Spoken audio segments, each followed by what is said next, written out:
How's it going, guys? Thanks for tuning into this episode of the Phil Talk Sports Podcast. Joining me, as he often does, is Nick Rice, and we are a third of the way through the NFL season.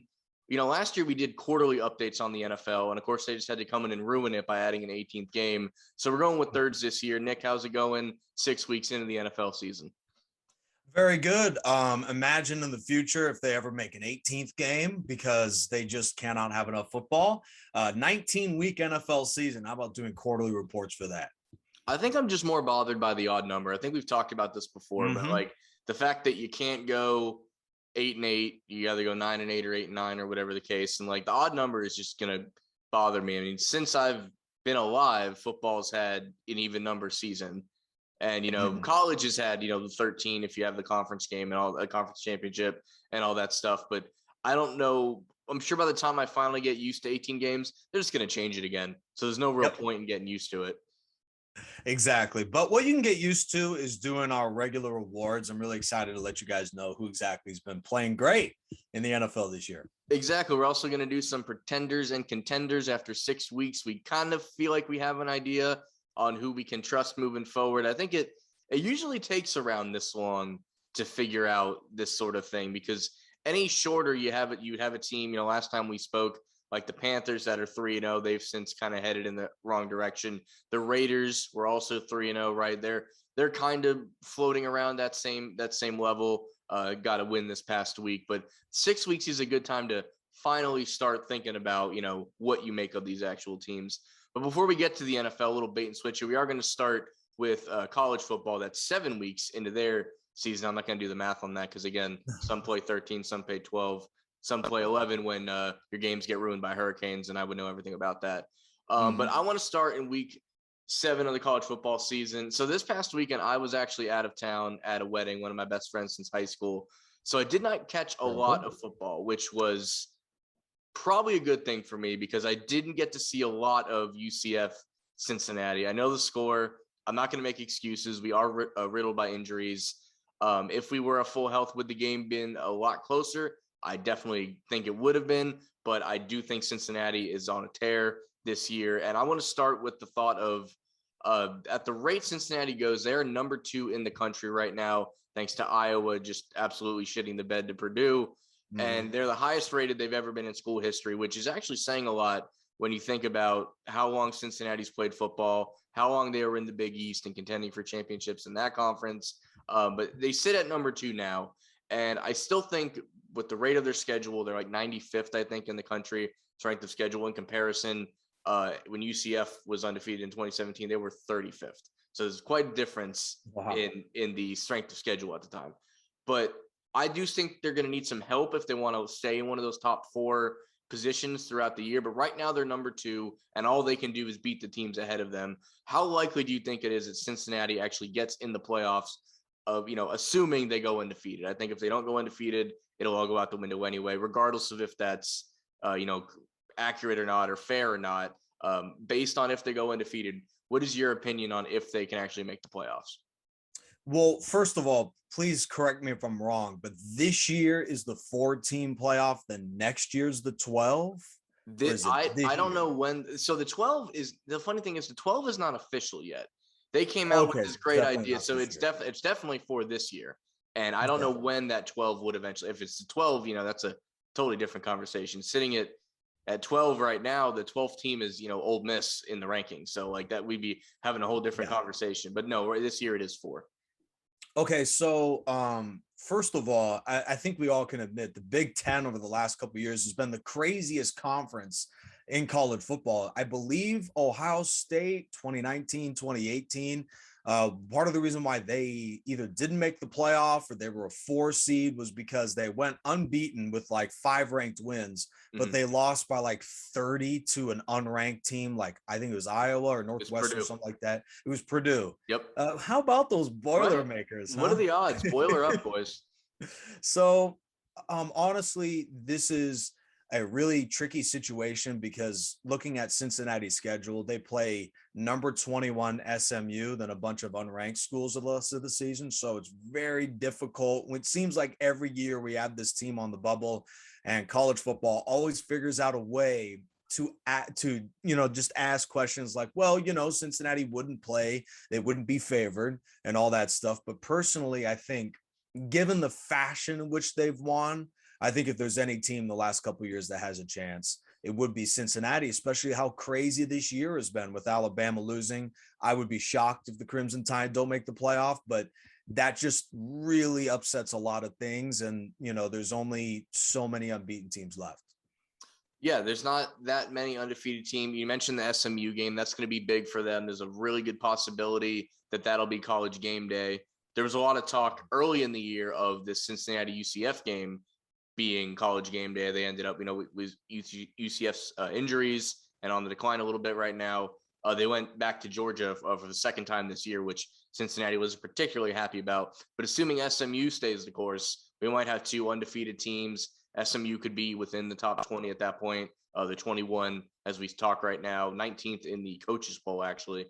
So we could have two top 20 teams. One of them could be, if Georgia slips up, Cincinnati could sit at number one for a little bit. But I think that'll be the game where the whole nation is looking at them and everything. So that could be big, if SMU stays the course. And to me, it's not a question of are they, good enough to be a top four team and potentially beat one of these teams. It's almost a shame that the question is just, will they give them that opportunity? The question for a lot of these, non-Power 5 schools has almost never been, are they good enough? Because we've seen plenty of examples between UCF and Boise State and things like that. Hawaii back in its day, like it's never, can they hang? It's, will they get the opportunity to hang? So, if Cincinnati keeps this up and, Bama gets in with one loss, I mean, I think if Bama gets two losses, whether it be like an SEC championship or another hang up against somebody, that might be the only way to ensure Bama doesn't get in. They'll just play in the regular New Year's Six bowl game at that point. But no, the one loss Alabama does scare me in the thought of, they could jump Cincinnati for no reason other than they're Bama. And two losses for Alabama. Are you sure that if they win the SEC championship game, are you sure they're not getting in to the playoff with two losses? Yeah, no, I think if they have a second loss, it could potentially be in the SEC championship game. If they find a way to lose two and still get in the title game and win, then yeah, I could see that being the case. Ohio State's another tricky one. They have one loss, but they basically have nothing but ranked teams left on their schedule. So if they run the table, they'll have like 6 ranked victories on their schedule, where Cincinnati will have the 2 of Notre Dame and SMU if that holds up. So, if you pack those schedules up, you'd have the Big Ten champion with one loss against Cincinnati. There are ways that they could get booted out, but as it stands right now, they're number 2 for a reason. Some of that is some help, as we already mentioned. Iowa, was number 2 for a minute. They pulled a USF and they got ranked number 2 in the country just to lose it 5 days later. So that was a big fumbling of the bag there for Iowa against Purdue. But again, what's with those Boilermakers, man? They just like to play, just like to crash the party, and I respect it. But it definitely opened the door for Cincinnati to sit at number 2. And I'm interested to see if they can hold it up that way. By the way, did you see the tweet that Purdue put out after they beat Iowa? I need to hear about it. Let me know. It simply said, "We just beat the number 2 out of Iowa." That's right. I saw that. It was hilarious. What's amazing though to me is that the College Football Playoff Committee already showed their cards, because to me, Cincinnati before the loss already clearly had the better resume. Iowa's offense was struggling. They've skated by a couple of games, including Penn State the previous week, where had the starting quarterback not gone down, had they not had a bounce here, a bounce there, Iowa loses that game. And to me, that speaks to the similar type of, me being a fan of Alabama, being a fan of San Diego State. Like, we've been on the positive side of bias numerous times, but I admit it. There's bias across the pollsters. They wear their Power 5 hats and they just go ham on a lot of these schools just because they have an unbeaten record to climb them up the rankings. And personally, it's amazing to me that we're going to have yet another conversation of a potential 13-0 team and an 11-2 team, and there's somehow a discussion that the 13-0 team doesn't even earn a chance.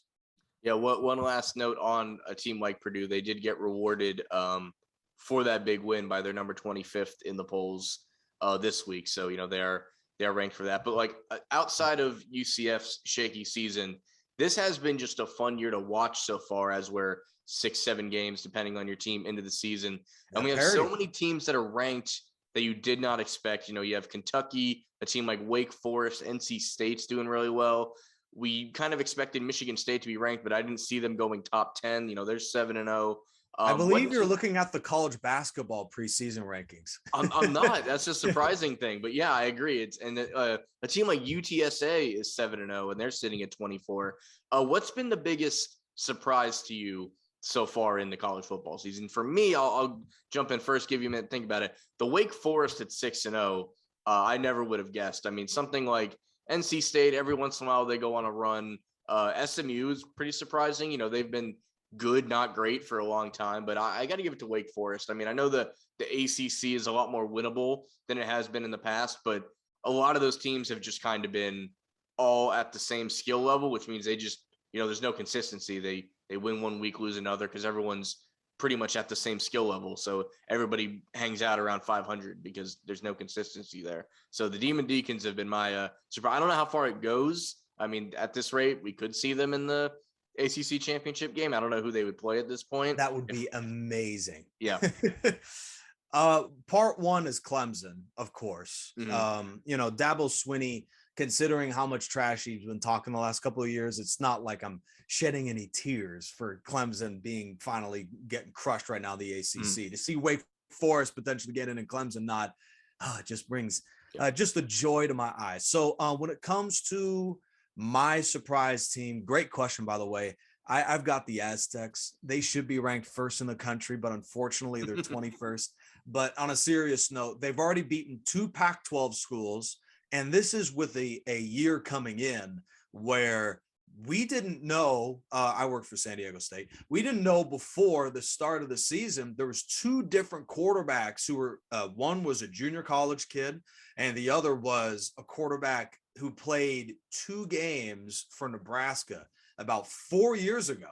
And here he is as a starter, part-time starter. They're like, it seems like every game they're flipping snaps. One guy. That seems like an oxymoron too. Part-time starter, like, you 2 know, part-time starters, huh? Not injury related. All right, not COVID related. Just, you know what? I'm feeling Lucas Johnson this week. So, yeah, they've got 2 different. It's like a stable of running backs back there, but they're 6-0. They're rolling. They're winning games 6-3, 13-9. Shout out to like 1950s football, but they're 6-0, and this is somewhat uncharted territory for the Aztecs. So you mentioned, you know, for those that didn't know, Nick does do work for San Diego State. If I have this right, volleyball, soccer, and softball. Do I have that right? Not softball, men's and women's soccer and volleyball for San Diego. Got it. Okay, so you're, you know, while you're not directly associated with the football program, you're on the campus, you're feeling the buzz. Right before we went on air, I talked about there's almost nothing more exciting than a school that doesn't regularly get ranked, you know, getting in the top 25. It just puts a buzz on campus. So like, as you're at these other games, I'm sure it gets talked about. What's it like out of San Diego State with the Aztecs on the roll they're on right now? It's really, really chill. All right. There's the campus life is about the next party going on. The football team is in some conversation, some circles, of course, but part of the problem is, and this will be fixed next year, when San Diego State flew to the University of Arizona, that was a quicker trip than their bus ride the next week to their home game, because they play at Carson at Dignity Sports Health Park. So it's amazing. San Diego State plays 2.5 hours of a bus ride away for their home games. That is crazy. That's part of the problem. So you said that's being fixed next year. Are they getting an on-campus stadium? Yes. So they tore down Qualcomm Stadium where the Chargers played in 2018, and they're building an Aztec Stadium right where Qualcomm is. Why they didn't just renovate the stadium that's already there is beyond me. But you know, you can ask Dean Spanos for that. But the Aztec Stadium seats 35,000. It's really, really cool. It's like a, and we'll get to this. It's like a SoFi Stadium Junior, because it looks kind of similar to SoFi Stadium in a lot of the different features, but it really is a cool stadium. Well, the fact that you could say, you know, they knocked down the stadium without like a tear coming out, because I know you've had a lot of great memories there. At least something is coming out of the ashes of the former stadium, and I know exactly what it. So how close is that stadium then to the campus? Is it right down the road? Right down the road, like 5 minutes. Gotcha. So a little bit easier than For sure. I mean, that reminds me of like University of Hawaii, the stadium that the Hawaii Bowl had always been played at, got knocked down, and then for the next couple of years, they're playing at like this big time high school stadium, but it's still a high school stadium until that new one gets built. So that's good. I mean, UCS firsthand on what an on-campus stadium can do for recruiting, do for fan support, and all that. So that. It seems like it's coming at the great time. If the winning football is coming, and then you get the extra boost of the on-campus stadium. So look out for more Aztec wins in the future. Then, not just in volleyball and soccer. Yeah, and by the way, not to add a crazy, totally unrelated wrench to this whole conversation, but San Diego State has 2 Pac-12 wins in football, and the soccer team has 2 Pac-12 wins. Why? Because the soccer team is a Pac-12 school. Isn't that weird? See, that is weird, and it's funny you mentioned that too, because when UCF goes to the Big 12 does not have a soccer conference, so we might end up in staying in the American for soccer. And another thing that's been put out there is going into Conference USA for soccer. And in the college soccer world, Conference USA is actually a pretty high level conference. Marshall, the NCAA champion, Marshall, hailing from Conference USA. So while it might sound with your football brain like a demotion, it's a great level of competition no matter where they end up. But it is interesting how every once in a while your other sports have to play in different conferences depending on who's there. Like even the American, the soccer conference only has about 5 or 6 teams. Like not every American football power has a soccer team. So it is interesting every once in a while, stuff like that happens. So I know exactly what you're talking about. Right. Make sure to check out our last podcast. I think it was 2 weeks ago, where we talk about UCF, Cincinnati, Houston, and BYU moving to the Big 12 and what that all means for college football and college sports. Yeah, that episode's flirting right around 100 views. So if we could crack the digits on it, definitely do that for us, guys. But I remember texting you this, and it's been a few weeks since we did an episode. Before we we have a few more college topics to talk about, but I wanted to make sure I get this story in because it made my weekend. This was 2 weekends ago. Me and the wife were at Applebee's. We were doing some shopping, and then we're having some lunch. It's a Saturday. It's like 1:00, and this lady comes in with her Bama shirt on and is hooting and hollering and yelling at the manager. I definitely told you this, but I wanted it on video. She's hooting and hollering and yelling at the manager that the Alabama game is not on TV. And I can't contain myself. And I'm like hunched over in my booth laughing so hard. And my wife doesn't understand why. And she's like, what is your problem? Like, she embarrassed to be in public with me. I'm laughing so hard kind of thing. Right. And I'm like, this lady is bitching about Alabama's game not being on TV at 1:00 when they don't play till 7:30. And to me, that sums up a lot of Alabama fans right there. And I just wanted to share that experience with the show here. It was a couple weeks ago. We haven't done a show in a couple weeks. So that made my day for the way. And it's one thing, if you're in Alabama, but that's the typical Alabama fan that lives in Florida anyway. I'm sure there's diehards closer to the actual state. But yeah, that's the kind of stuff we deal with down here. And you guys can't be surprised why I don't care much for Alabama when that's the kind of stuff I witness down here. Yeah, I love Alabama. Where does Alabama play? Yeah, exactly. And when do they play? And who do they play? If you don't know all this stuff, get it. When you're sitting on the couch about to watch the game, if you don't have all that information yet, I don't think you're a real fan. I'm sorry. And that goes for any sport. It's one thing if you kind of forget, who do we play again? But you probably know when they play. That's probably a good place to start. That's right.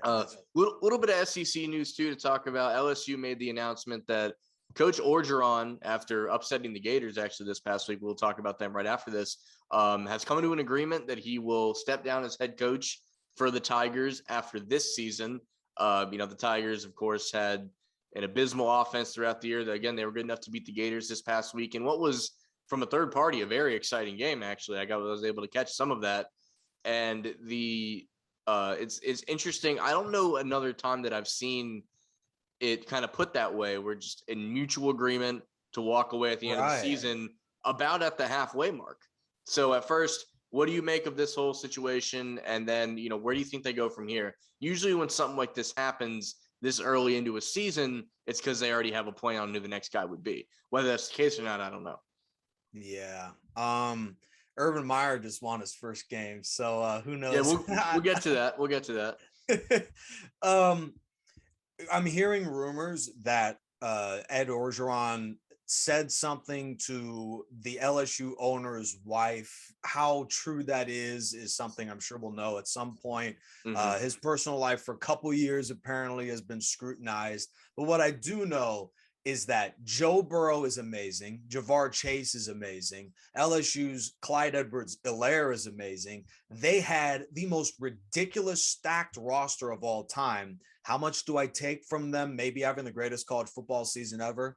A little bit is Ed Orgeron, but to me, this is more of who Ed Orgeron is. Not that I wouldn't pick him to not only keep the season, but maybe coach one more year. I do believe that a coach, especially one with a championship, deserves more than a couple of years. But, Hmm. you just get these situations where you wear out your welcome. Maybe, the ownership knows your coaching style kind of rubs a lot of either the players or a lot of the coaching staff the wrong way. And kind of like what you said, this could be a situation where they feel that they've got a predecessor plan in place.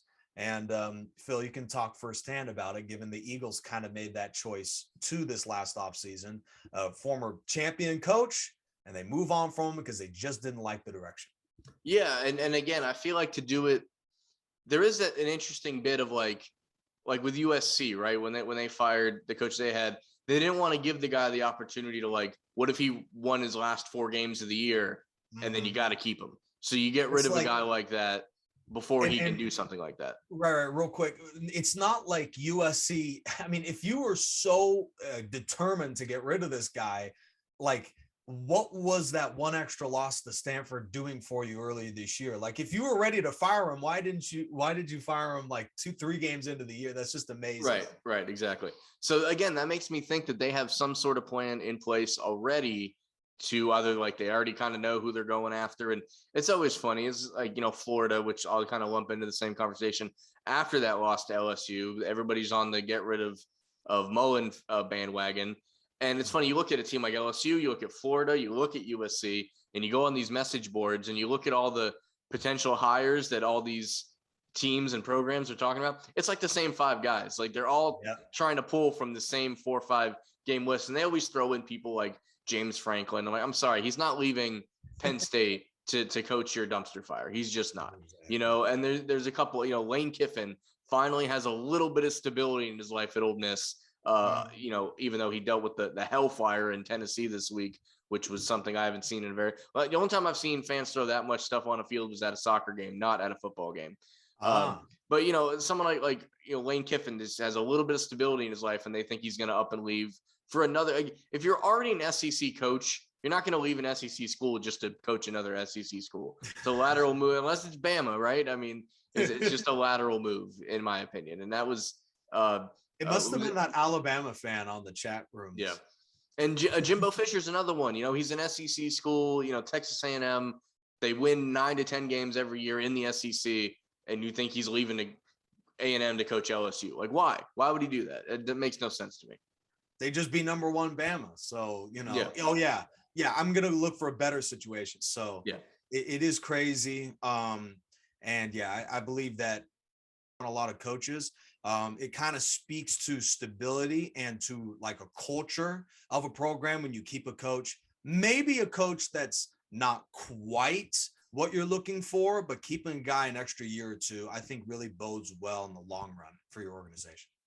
I forget, it might have been the Herd, it might have been something else, but they were talking to Jimmy Johnson, and I think it was about is Baker Mayfield the guy kind of thing. And he's like, my opinion on any position player or a coach, if you don't think he's the guy, you keep him until you found somebody better. You don't just get rid of him before you. And that's how I've always felt, we got to fire this coach. All right, who are you getting that's better than – if the bar is here, you can't hire the guy that puts it here as my hand goes out of frame, right?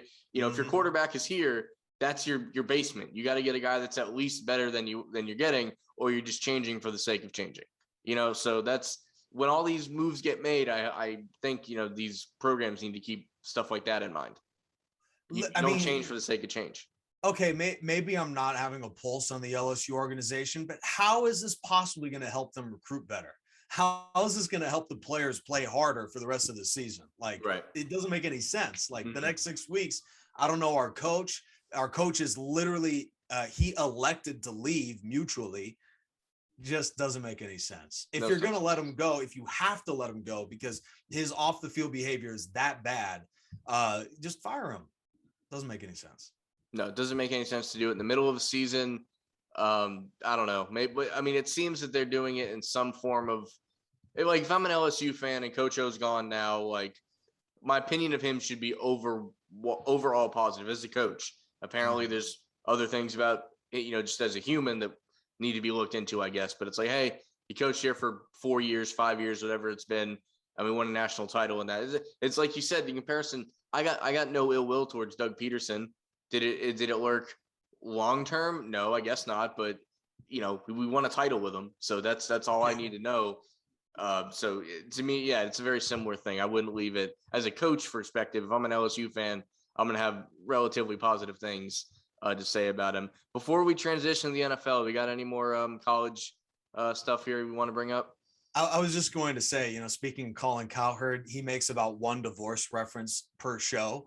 And I believe that this is like divorcing your wife, but we're going to still live together for the next six weeks or whatever. Yeah, it's like you and your girlfriend live in an apartment and you're going to break up, but the lease doesn't end until the end of the year. So we have to, make it work until then.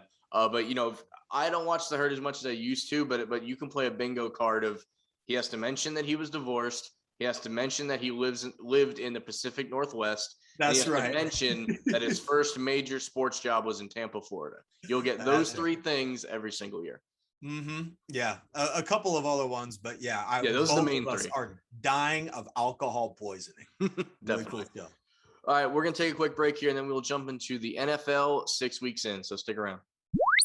All right, we're back, guys, and we're going to talk a little NFL action. Before we get into what we saw over the weekend for Week 6, this is a week or two overdue now, but Nick finally got to see the brand new Charger Stadium while the game was going on. He went in the offseason at one point, but I'm just going to hand the floor off to you. Nick was at the Chargers-Browns game from, I think it was last week, but the floor is yours. How was that experience? The stadium first, and then the game. It was amazing. The first thing that I want to start off with is when two things. One, throughout the entire game, which was about 50% Chargers fans, 50% Browns, maybe 60-40 Chargers, but it was kind of depressing how many Browns fans were there. Yeah. I was surrounded by fans who were yelling at me the entire game saying the Browns own the AFC. Isn't that hilarious after they get crushed by the Cardinals? That was number one. And then number two, the Chargers have the ball down 42-40, I believe. 42-40 or 42-41 with 2 minutes left. They drive down the field. Browns use all their timeouts, and the Chargers have like a 1st and goal or 2nd and goal. The Browns let Austin Eckler score, and immediately the fans are saying, yes, you guys scored. Yeah. And I was like, what? Yeah, we did now score. We get the ball back, Yeah, because the Browns wanted to get the ball back. Typical freaking Browns fans. Do you know football? You could have stopped us there. You could have stopped us, get the ball back down 1, but no, you wanted to be down 5. Mm-hmm. And if we had the 2-point conversion, would have been 7. So that was hilarious. And they wound up losing the game because Baker was playing as if they had the lead, throwing 5-yard checkdowns and a 2-minute drill out of timeouts. Anyways, long story short, Browns fans are hilariously adorable. And second of all, it's one of the great stadiums in the NFL. As soon as I park in the parking lot, my jaw is to the floor. I mean, it's one thing to go to the SoFi Stadium when there's like 1,000 season ticket holders that come in and like, wow, like really cool concessions, awesome scoreboard, like the video board that surrounds the whole stadium, where you can literally watch the Chargers pick up a 1st down and then look up and look at, the Eagles are in the red zone. Like, it's so cool. Like, there's so many games being played on that video board and scores. So you're never behind on your fantasy scoreboard either. So you know exactly what's going on. And during timeouts, they'll replay kind of like a select game, like, let's check out what happened earlier today in this game. So you kind of aren't missing anything around the NFL. So it's really, really cool experience. It was really loud, like really energetic fans. The concessions were great. I've seen several different like viral videos of like people buying concessions in stadiums, and it's like hilariously bad how gross it looks. But yeah, the concessions are awesome. In fact, I got it's a like a foot long cheeseburger sandwich. Ooh, that sounds Weird. good. Yeah, it sounds really good for a football game. Most other areas, like, that's kind of a weird thing to order. But Yeah. nevertheless, it was an awesome experience. It's as advertised, and I really can't wait to go again. So you mentioned, the season ticket holder thing. That was your first game. They've obviously had a few other home games. What have you been doing with the tickets you can't? Have you been selling the tickets you can't make it to, or you just been eating the Yeah. fight? Yeah. Okay. So at Yeah, least you're and making the money back. yeah, which crushes me as a Chargers fan, but I do see the ticket prices for Rams games higher than Chargers games. Like, but there's 4 rows. I was sitting in the third row. And honestly, considering the video board and everything about the stadium, there is not a bad seat in that building. There's not. I could have been the nosebleeds way up on the end zone, would have been a great view. Well, it's good too. You were definitely at probably, if not the most exciting, one of the most exciting games of the year so far. Yep. So I'm sure you're looking forward to going again, but definitely a great experience, and glad you're able to share that too. So we'll mention, with this week, I mentioned earlier I was at a wedding. I didn't get to watch many games, but thanks to the London start time, as we're getting ready for said wedding, we did basically watch the entire Jags Dolphins game in London. Did? We did, because even if you had time, what are you doing? It was just on the TV in the hotel room, and every time something happened, you look over and you see it going. And the Jags secure their first win of the season off the foot of UCF all-time points leader Matthew Wright. Oh, he went to UCF down the middle to give the Jags their first win in London. Again, if you're in London and you only get to see one football game a year, this was a really entertaining game. And it's funny, football is that way sometimes. Like, if you are an NBA fan, which we both are, if you can tell by Nick's background, but rest in peace. If you watch two bad basketball teams, like, that's a bad time. Like, if you watch the Sacramento Kings and the Denver Nuggets or something, like they're fine now, but you know what I mean? Two random teams that are bad, you're not gonna have fun. But a football game with two bad teams can still be very entertaining. And there was proof of that. Yeah, there was proof of that in London this week. And the Dolphins expected a lot more out of their season this year. It's clearly not going that way. They could easily be 0-6 if the Patriots didn't fumble in week 1 going into score there. So, and we all know the issues that the Jaguars have been having, the stuff with Urban Meyer and yada, yada. So my question for you is, who's in a worse spot right now in Florida, Miami or Jacksonville? Oh, my goodness. Miami, because they don't have their franchise quarterback. And that's like half of the game now. When Tom Brady says, I want to play till I'm 50 or 55, I'm just like, oh my gosh. And I like Tom Brady, but it's like, gosh, the game is so easy now. Kyler Murray gets roughed by a Browns player yesterday, and I don't believe he was touched. Maybe a fingertip grazed. It's hilarious now. Like, just everybody, all quarterbacks are talking about it too now. It's like, man, if I just was born a little bit later, like, the different type of situation we'd be in. So, it's crazy. But speaking of the Jaguars, they've got a very, very promising quarterback. I'm not sure that Urban Meyer is going to be there to see this team complete the turnaround, but I would much rather be a Jaguar right now, because the Dolphins, unless they tank and then they happen to get whatever's the best quarterback in the draft, and like, I'm not even sure who that is. Yeah. I'm not even sure scouts know who that is. I would much rather be a Jaguar fan today.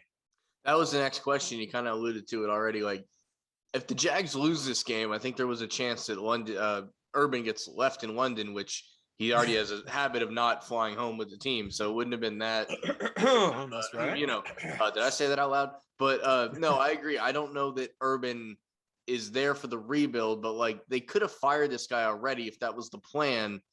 So my question to you, how many wins does Urban need to see a year two? Like we're already owing, what are they, 1-5?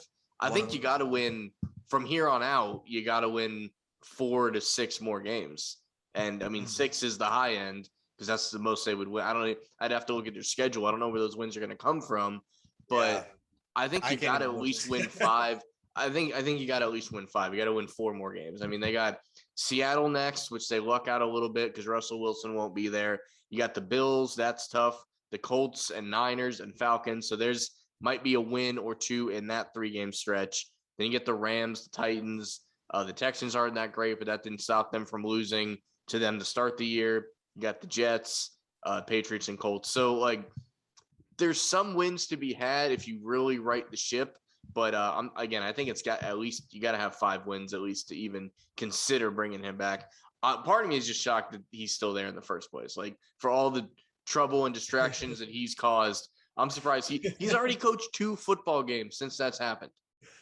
That's crazy. As long as the bus doesn't swing by the local club, I do see the Jaguars steadily improving. They're such a young team that they have a lot of growth potential. But if they win 5 games, I'd be shocked. I know, like they're getting better. If they win 5 games, I'd be totally surprised. You can pencil the Bills as a loss. You can pencil probably 2 games against the Titans and Colts as losses.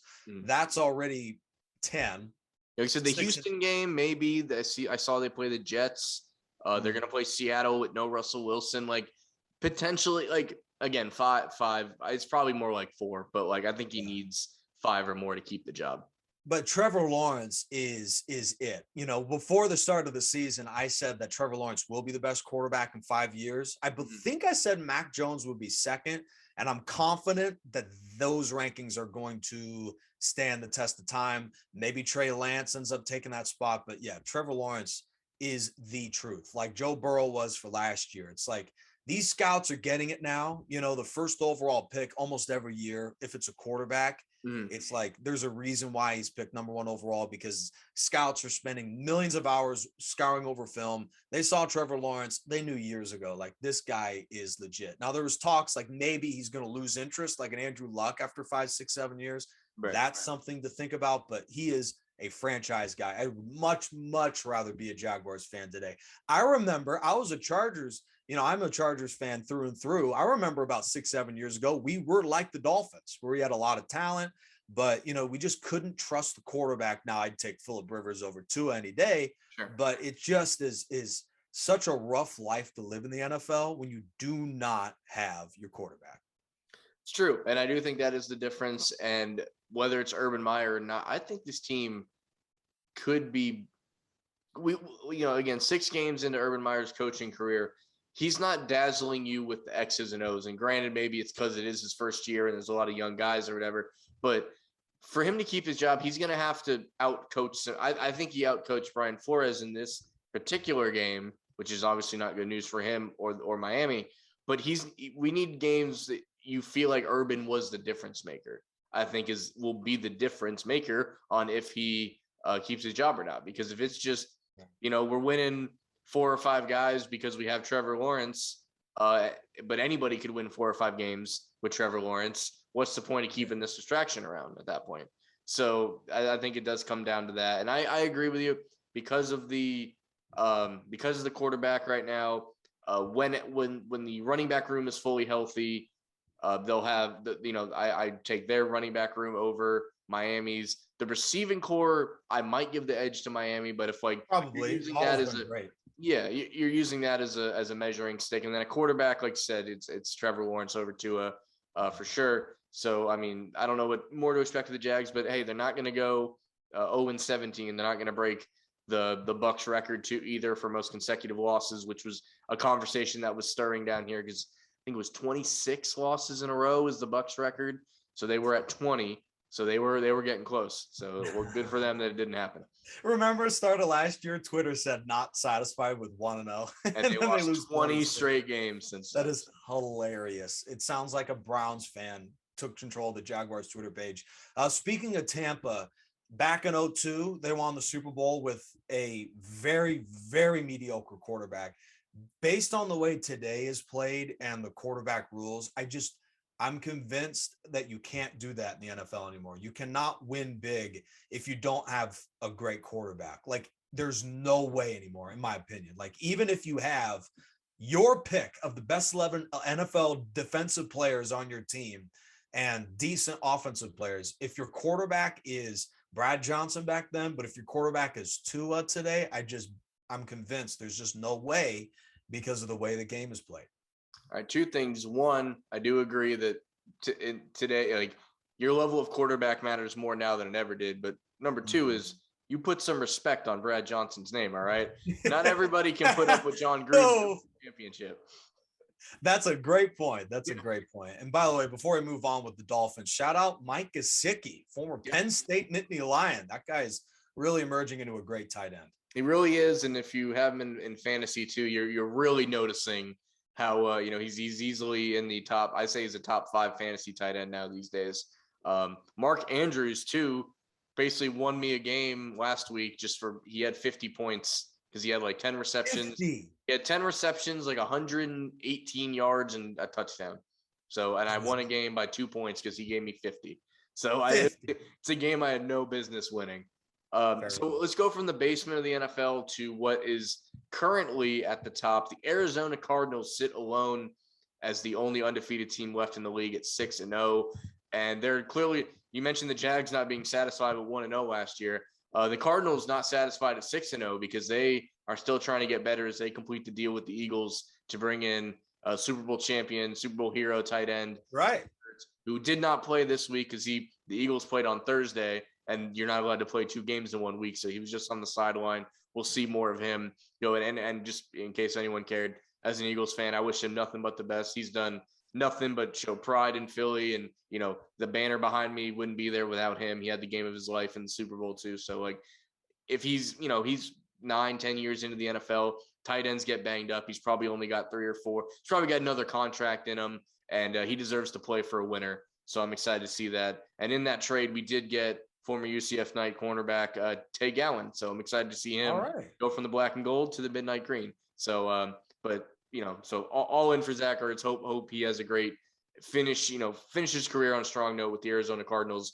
You so graciously sent me the meme about, going to sleep 2-4 and waking up 5-0 at the time. So he did do that. And I am interested to see how he blends into that offense. But we'll see that. Only time will give us an answer there. But I wouldn't have picked Arizona to be the last undefeated team left, but they're winning the games they need to. They look impressive. And we'll kind of segue into this here too, is are they contenders or are they pretenders? Because there's always that team that's 5-0, 6-2, whatever, they're just hanging around, and then they just kind of, when the playoffs comes, they don't really make the noise that you expect. The Houston Texans a couple of years ago, the Browns the first year they got in the playoffs, things like that. But like, how real do you think this Cardinals team is? Well, for those of you who thought Kyler Murray was as bad as Brad Johnson, I think yesterday's game, I'm totally kidding. Yesterday's game, I think solidified that he's a great quarterback. But the only thing about the Cardinals, who went all in the offseason with a bunch of old guys to try and bolster one last hoorah. J.J. Watt, A.J. Green, and that's just off the top of my head, yeah.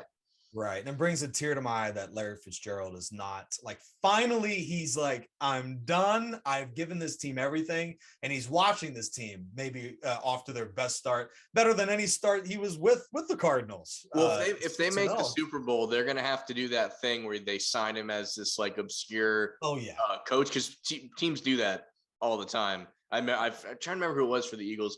Westbrook already worked.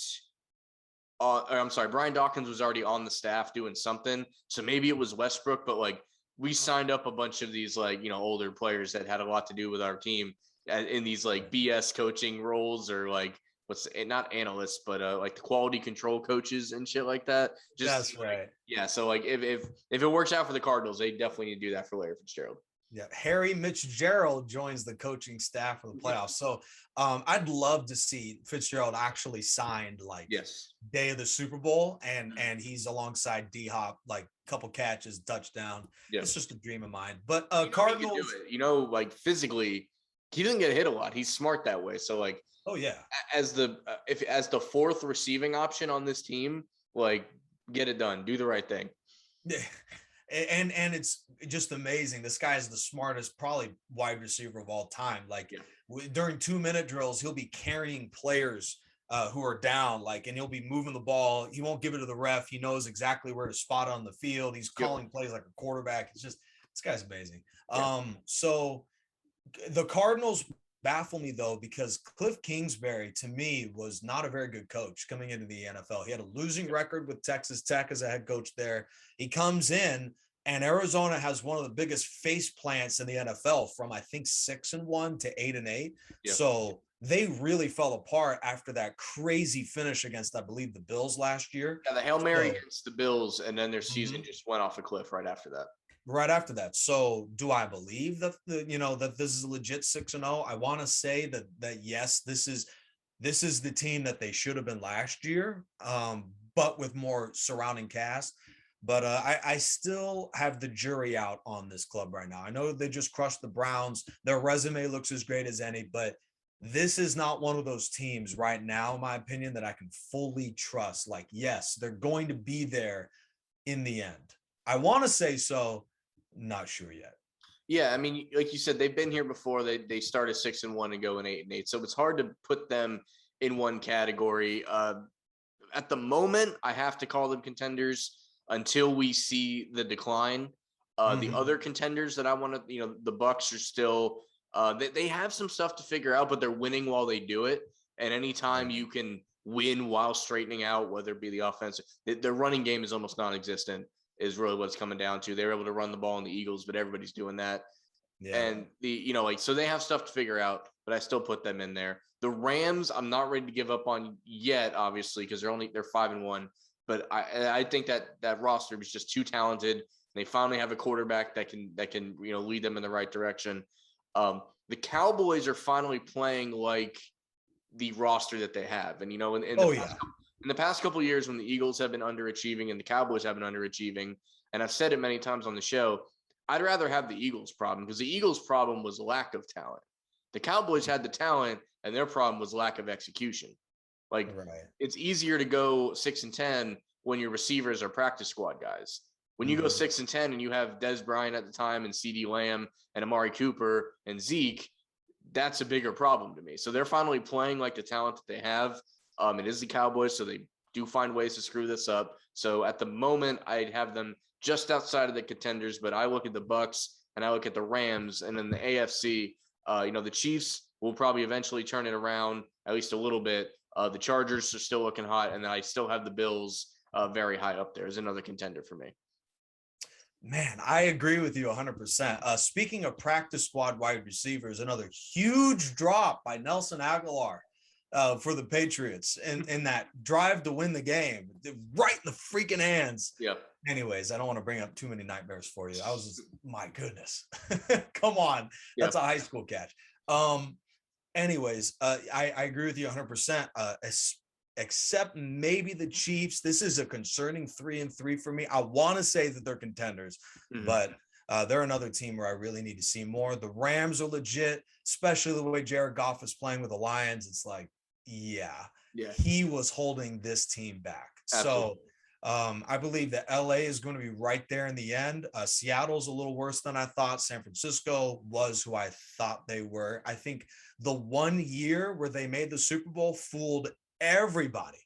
This team is just decent. This team is good with some stars like the tight end who I'm drawing a blank on right now, and Nick Bosa, and a couple of other cats. But overall, I think it's a 4 or 5 team race. You got the Chiefs. I brought this up in our last episode, or maybe it was before the season, where we were thinking, okay, who are the playoff teams? Who's going to be a Super Bowl contender? And I said the Ravens. And you were skeptical about the Ravens. I believe Baltimore is going to be legit in the end, and it doesn't make any sense. And you brought this up before. It's like on paper it doesn't make sense. They have just a couple of good players in each side of the ball, but they're always winning these close games. Yesterday wasn't close at all, but they're usually winning really close games, and they have the coach and the quarterback combo that I really love. So the Ravens, I would say, is definitely a contender this year out of the AFC.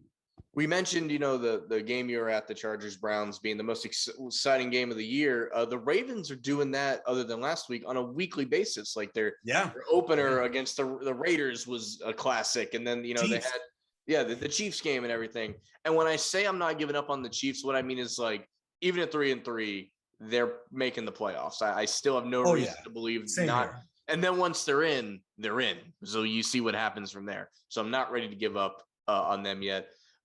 Teams that people like Denver, the Steelers were 10-0 last year, and they still accomplished nothing. So at 3-3, they're clearly not in the conversation. Right. People wanted, and I'm one of these people. People wanted the Saints to be, right up in there. They want, Sean Payton's a genius. He can fix Jameis Winston. While I do think they're a solid team, I do think they're going to be. They might sneak into the playoffs, especially with that extra wild card round, but I don't think they're going to be too impressive. The Packers have, that week 1 loss is a distant memory, and they're firing on all cylinders. Definitely need to look out for them. Right. That's a good point. Yeah, the Raiders still keeping their head above water at 4-2 after starting 3-0. So we'll really see where they go from here. And since we last spoke nicely about the Panthers, they have since went on to lose 3 straight games. So that puts them closer to the basement than the attic. And then just a lot of average, the Vikings and the Bears, and you already mentioned the Niners on the AFC. You got the Colts, the Browns are the epitome of average right now. One week they look great, one week they don't.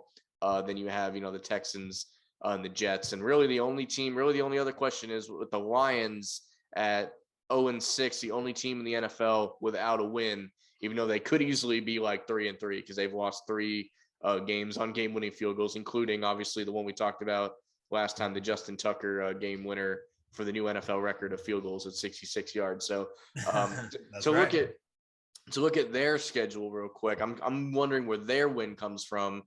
They play the Rams next, maybe the Eagles if we continue to spiral out of control. They play the Steelers. That could always be something. They don't have a lot of gimmies. They play Seattle down the line. Russell Wilson will probably be back by then. So if they don't beat the Eagles or the Steelers, maybe they can catch the Bears because that game was very close. And I feel like the Falcons are a team that could lose that's late. True. They play in week 16. Yeah. So are you trying to ask me what are the pretenders, since you brought up a lot of teams like the Broncos and the teams like that? Yeah, I think the Broncos and the Saints are kind of my pretenders, and I might have to throw the Titans in there because they've been good the past couple of years, and then their 2 losses this year have been ugly, and then their 3 wins have been just par of the course. So I want to see them get a big win before I'm ready to put them back on the other side of the fence. Fair enough. AFC pretender, the Las Vegas Raiders. All right. Do not get fooled that they are 4-2 right now and tied for the Chargers atop the AFC West. How about that? So, Chargers have the tiebreaker. The Raiders, to me, are not going to be in the playoffs at the end of the season. There's too much turmoil, and this team does this over and over again. Start hot, finish cold. They have a new coach. And as much as, John Gruden, we can have a whole conversation about whether he deserved to be fired or not, and whether or not he's a good head coach. I would say he still is a better head coach than whoever they have. I don't even remember his name.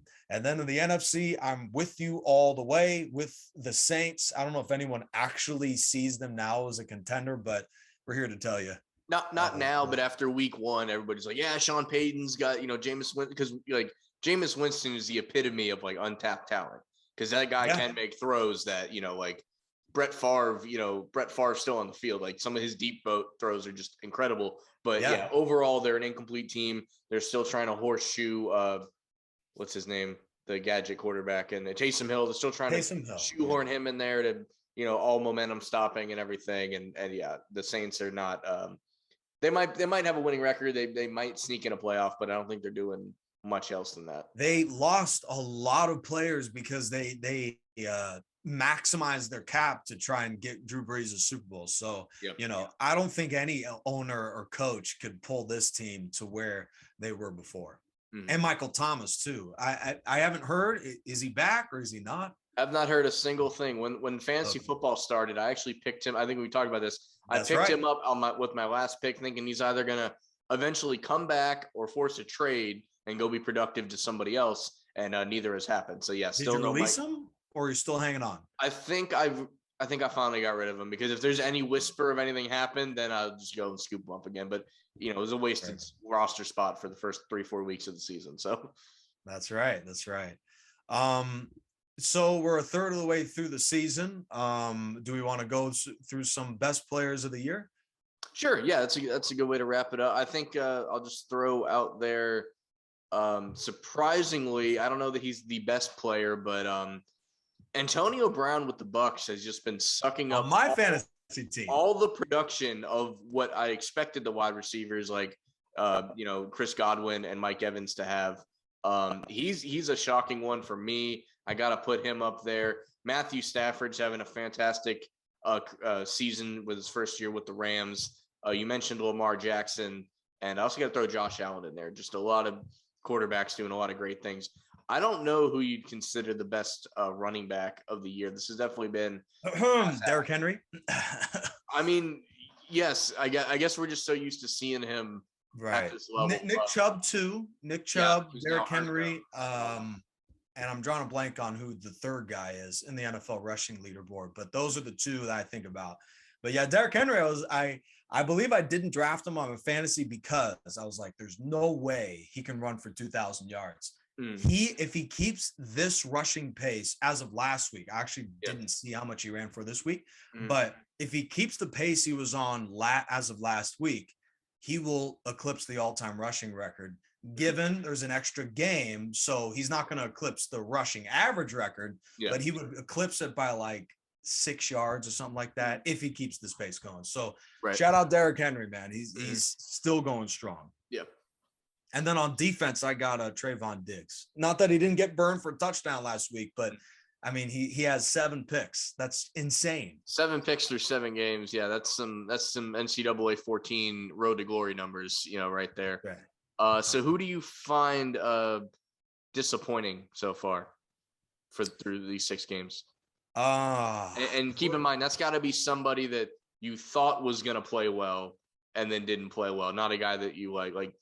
You'd be okay, like Jared Goff, and turns out he's horrible. Great question. I almost want you to go first. You're throwing a curveball at me. Right I mean, I don't know if Jalen Hurts, counts, because I've been saying it since before the season started, but everybody else thought, no, you're going to see why this guy was worth, getting rid of basically the coach and the quarterback. And, while he can run around back there and throw deep balls and maybe they get caught, maybe they don't, he has done nothing with consistency. And that's the key of a good starting quarterback. And, I had a cousin of mine and his good friend, they went up to Charlotte when the Eagles played the Panthers, and we did get the win that day. And I'm glad that they were at a win at least, but even that game was ugly. Could easily be, instead of 2, it could easily be 1-5. That was an ugly win, but you take what you can get at the time. So I definitely will go with Jalen Hurts, not because I necessarily saw him at that level, but a lot of other people did. So I guess it's a little bit of my I told you so. I guess Kirk Cousins too has definitely been a non-factor when a lot of people thought he was gonna do more of the same, stats wise and everything. He doesn't push the needle one way or the other anymore. And I'm trying to think if there's anybody else really. Baker Mayfield seems to have regressed a little bit too. Yeah. Speaking of, not pushing the needle, this guy has been a little disappointing, but I think we all knew he probably wouldn't be all that great. And that's Big Ben. He's been worse than I thought. Like, he's tripping over his own 2 feet. He's throwing 10-yard passes as if he's like 90 years old. It's just really sad to see, because the Steelers have everything else. And then you see Aaron Rodgers flirting and winking at Mike Tomlin. Hilarious. But yeah, Big Ben is worse than I thought. And if the Steelers could have it all over again, they might even just go with Mason Rudolph. That's just how bad it is. Yeah. And really the reason I don't feel bad for the Steelers is this has been a long time coming, and they have done absolutely nothing in the exit strategy of when Ben does finally retire. So if they get left holding the bag, they have no one to blame but themselves. I mean, you look at the Saints were in a similar situation. They at least went and got Jameis Winston. They had Teddy Bridgewater. They kicked the tires on him before they they traded him from the Jets, and he hung out there for a while before he got the big contract on the Panthers, now on the Broncos. They at least had guys behind him that they thought could potentially, fill the gap before they draft, the big guy. And the Steelers, if Mason Rudolph was their best option, they did not do their due diligence to be ready for when Ben retires, considering he talks about it so damn much that you think this third off season in a row, my quarterback's talking about retirement. Maybe we should look, elsewhere, and they haven't done it yet. So they have no one to blame but themselves. Yeah. And the fact that they're 3-3 means that they're probably not going to get a high draft pick. So how in the world are they going to address this next year if they don't get Aaron Rodgers? And that is a massive if. Maybe they know more than us. Maybe they know Aaron Rodgers is literally begging to come to Pittsburgh, and he's a free agent after this season. So I believe a free agent, right? They restructured his contract. Yeah, he's a free agent. Okay. And if that doesn't work, because, the Steelers have never had to be big free agency guys. They are, a team that builds in the draft and, free agents and a little bit. But, I think the backup plan could be someone like Jimmy Garoppolo, because that's just another guy that, he could play. The Steelers play very similar to the Niners at the time. But, I would just be – if Ben pulls this crap again, you need to tell him that it's time to retire. At this point, I think it's time to retire anyways. He could beg, say, I'll play for minimum wage. Yeah. No, and I'm not a Steelers fan. I enjoy them not playing well, but it's him staying out there is just a detriment to the brand of the Steelers, at least at this point, in my opinion. Look, I'd take Najee Harris just under center. Just direct snap it to him. Yeah, he'll do quarterback sneak. Okay, that's better. But I think they could do better than a running back playing quarterback. Definitely. Let's wrap it up like this. This should be out a little bit before the game. Tonight we got Buffalo at the Tennessee Titans at 8:15. Who do you got and why? Bills Mafia, because of Bills Mafia. All right. And Josh Allen. That guy's great. I didn't know he'd be this good. Heralded from University of Wyoming. So not exactly your Power 5 super juggernaut, but he's super talented, and Sean McDermott's getting a lot out of him. Yeah, definitely. I got to go with the Bills too. This is another one of those things where if you looked at this game through last year's lens, this is two powerhouses. And like I mentioned, how I feel Tennessee's kind of underperformed. This will be a proof of here's a good AFC team, but they're playing a great AFC team. And then we might see the difference here tonight. So thank you guys for listening. Enjoy that game tonight. We'll be back in the next week or two with some more football talk. Thanks as always, Nick, for being here. And thanks for clicking on, guys. We'll see you next time.